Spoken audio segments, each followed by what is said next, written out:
ನಾಳೆ ಮತದಾನ ಪ್ರಕ್ರಿಯೆ ನಡೆಯೋದ್ರಿಂದ ರೆಸಾರ್ಟ್ ರಾಜಕೀಯ. ನಾನು ಹಾಗೆ ನಾಗೇಂದ್ರ ಬಾಬು ನಿಂತಿರುವ ಎಕ್ಸಾಕ್ಟ್ಲಿ ಹಿಂಭಾಗದಲ್ಲೇ ಇದೆ ಹಿಲ್ಟನ್ ಖಾಸಗಿ ಹೋಟೆಲ್.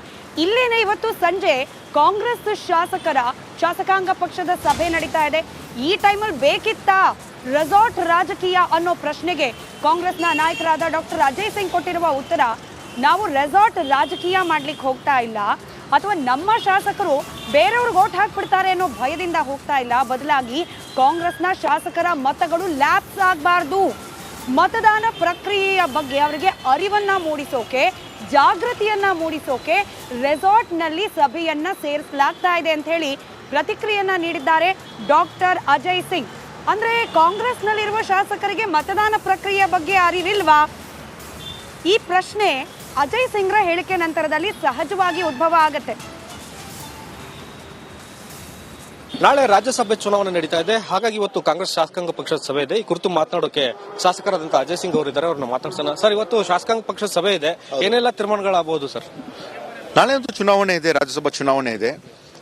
ಎಲ್ಲರೂ ಮಾನ್ಯ ಮುಖ್ಯಮಂತ್ರಿಯವರು, ನಾವು ಉಪಮುಖ್ಯಮಂತ್ರಿಯವರು, ಎಲ್ಲ ಸಂಪುಟದ ಸಚಿವರು, ಸದಸ್ಯರು ಎಲ್ಲರೂ ಕಡ್ಡಾಯವಾಗಿ ನಾವೆಲ್ಲರೂ ಒಂದ್ ಕಡೆ ಸೇರ್ತಾ ಇದ್ದೀವಿ. 6 ಗಂಟೆಗೆ ಮೀಟಿಂಗ್ ಇದೆ.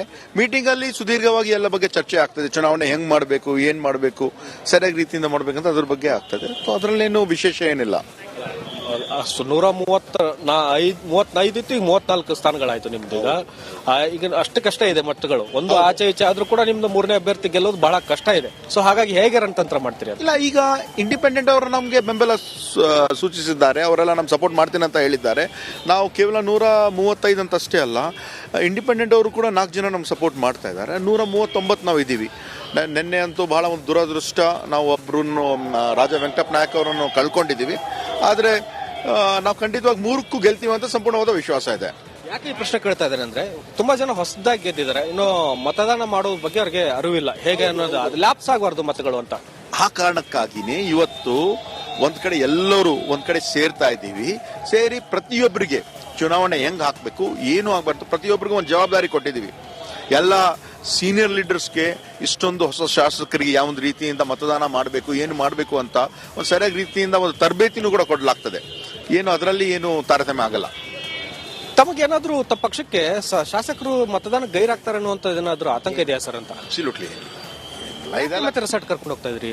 ಅಲ್ಲ, ಅವ್ರಿಗೆ ಹೇಳಬೇಕಲ್ಲ ಹೆಂಗ್ ಮತದಾನ. ಈಗಲೇ ತಾವೇ ಹೇಳಿದ್ರಿ, ಮತದಾನ ಹೇಳ್ಬೇಕಂದ್ರೆ ಬಹಳಷ್ಟು ಜನ ಹಿಂದೆ ತಪ್ಪಾಗಿದೆ.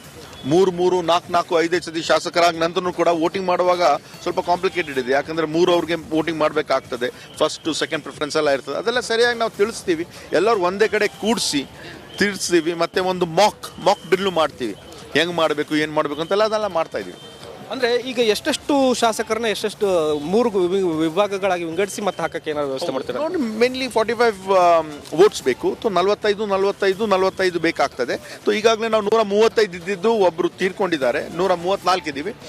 ಮತ್ತೆ ಇಂಡಿಪೆಂಡೆನ್ಸ್ ನಮ್ಗೆ ಸಪೋರ್ಟ್ ಮಾಡ್ತಾ ಇದ್ದಾರೆ. ಒಂದು ನಮ್ಮ ಹತ್ರ ಒಂದು ಸ್ಟ್ರಾಟಜಿ ಇದೆ, ಎಲ್ಲ ಒಳ್ಳೇದೇ ಆಗ್ತದೆ. ಜನಾರ್ದನ್ ರೆಡ್ಡಿ ಅವರು ಕೂಡ ಕಾಂಗ್ರೆಸ್ ಪಕ್ಷಕ್ಕೆ ಸಪೋರ್ಟ್ ಮಾಡಿದ್ದಾರೆ ಅಂತ ಮಾಡ್ತೇನೆ ಅಂತ ಹೇಳಿದ್ದಾರೆ. ಅದೊಂದು ಆಶಾದಾಯಕವಾದಂತ ಬೆಳವಣಿಗೆ, ಮತ್ತು ಅಭ್ಯರ್ಥಿಗಳು ಸುಲಭವಾಗಿ ಗೆಲ್ಬಹುದು ಅನ್ನೋದು. ಹೌದು, ನಾವು ನಮ್ಮ 3ಕ್ಕೂ 3 ಗೆಲ್ತಾರೆ, ಅದು 100ಕ್ಕೂ 100 ಖಾತ್ರಿ ಇದೆ. ಈಗ 5ನೇ ಅಭ್ಯರ್ಥಿಯಾಗಿ ಮೈತ್ರಿ ಪಕ್ಷದಿಂದ ಇಳಿಸಿದ್ದಾರೆ, ಅದು ತಮಗೆ ಸುಮ್ಮನೆ ಟೆನ್ಷನ್ ಕೊಡಬೇಕನ್ನುವಂಥದಕ್ಕೆ ಸುಮ್ಮನೆ ಗೆಲ್ಲುವ ಉದ್ದೇಶ ಇತ್ತು ಅವ್ರಿಗೆ ಅಂತ ಸರ್? ಅವರು ಗೆಲ್ಲಲ್ಲ ಅಂತ ಅವ್ರಿಗೂ ಗೊತ್ತು, ನಮಗೂ ಗೊತ್ತಿದೆ.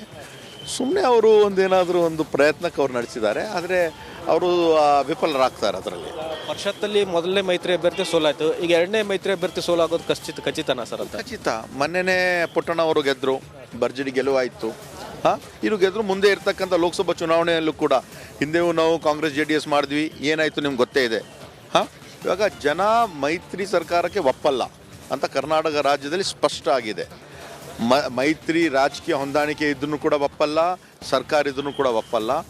ಈಗನೂ ಕೂಡ ಅವರು ಯಾವ ಒಂದು ರೀತಿಯಿಂದ ಅವರು ಕುಪೇಂದ್ರ ರೆಡ್ಡಿ ಅವ್ರು ನಿಲ್ಲಿಸಿದ್ದಾರೆ, ಅದರಲ್ಲೂ ಕೂಡ ಅವರು ವಿಫಲರಾಗ್ತಾರೆ. ಅಂದರೆ ಲೋಕಸಭೆಯಲ್ಲೂ ಮೈತ್ರಿ ವಿಫಲ ಆಗುತ್ತೆ ಅನ್ನೋ ತಮ್ಮ ಅಭಿಪ್ರಾಯ? ಖಂಡಿತವಾಗಿ ಆಗ್ತದೆ. Thank you sir. ಇದಿಷ್ಟು ಶಾಸಕರಾದಂತಹ ಅಜಯ್ ಸಿಂಗ್ ಅವರ ಮಾತು. ಮೈತ್ರಿ ಅಭ್ಯರ್ಥಿಗಳು ಯಾವುದೇ ಕಾರಣಕ್ಕೂ ಗೆಲ್ಲೋಲ್ಲ, ಅದರಲ್ಲೂ ಕಾಂಗ್ರೆಸ್ಗೆ ಸಂಖ್ಯೆ